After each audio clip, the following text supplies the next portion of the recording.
Welcome to week 3 of Can I Learn Japanese with ChatGPT. First things first, I'm neither a teacher or linguist.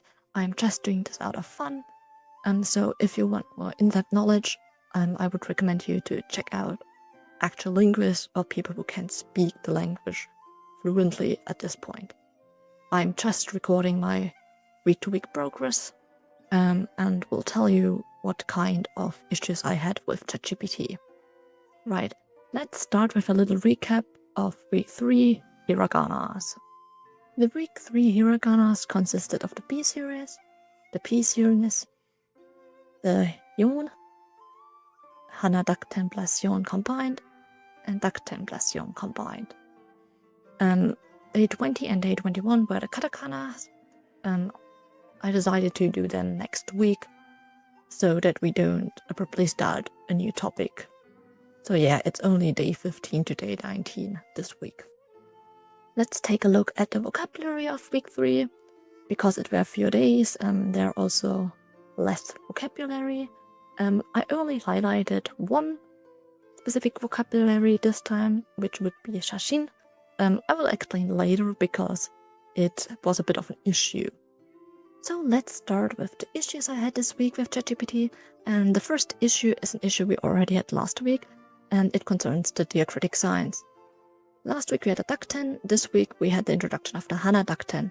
And like last week, ChatGPT didn't really explain what a diacritic sign is, or what a hana dakten really is.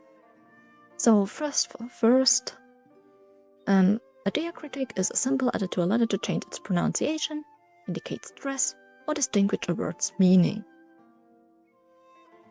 In case of the hana dakten, as you can see, it changes the pronunciation of H to the pronunciation of P. So like ha becomes pa, p becomes p, and so on. The diacritic sign for hana dakten is a small little dot or circle, probably is the better description, on the right upper side of the hiragana. So the next issue would be one I already alluded to in the beginning. It would concern the vocabulary shashin. So when shashin was first introduced, the translation was, as you can see, photo and magazine. So like I said before, I add my vocabulary to my vocabulary cards or index cards. I normally always check in the dictionary is the translation correct or not. And this time when I checked shashin, it only showed me the translation for photograph and not for magazine. Like no matter how far I did scroll, it only showed like meanings that included photo. So yeah, magazine in that context is probably wrong. Don't quote me on that. Magazine has another word which is tashin. Pretty similar, but not the same. So yeah, that's why it's always good to double check like the translations of ChatGPT. So the next issue would be again an issue we had last week too, but slightly different, which would concern the small hiragana. So as you can see in the introduction of which hiragana we learned this week, we finally got explained what a yon is.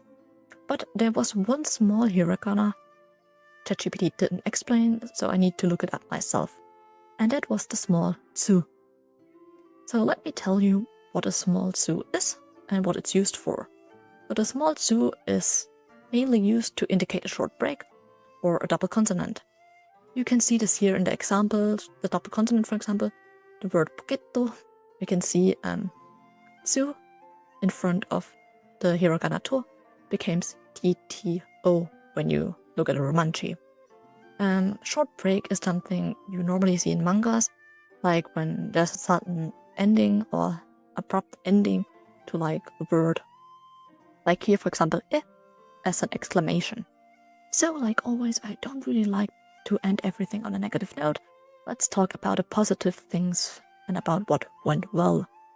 So like last week, ChatGPT had a consistent structure and consistent progression when it comes to introducing new hiraganas or new topics. I didn't really have an issue this time.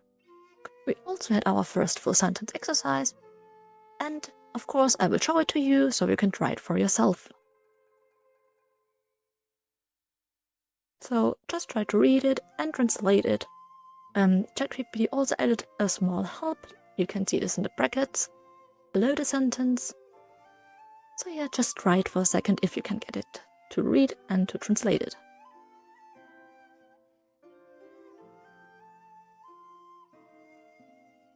So let's look at the translation. The translation would be, the sick dragon is at a hospital. Quite an unusual sentence, but yeah. Let me also show you how to read it. My pronunciation won't be the best because, like I said, I'm still learning. So let's look at it. Right.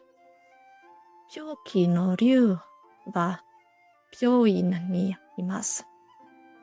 Like I say, not the smoothest pronunciation, but I tried. So yeah. Thanks for watching this week, and I hope I will see you next time.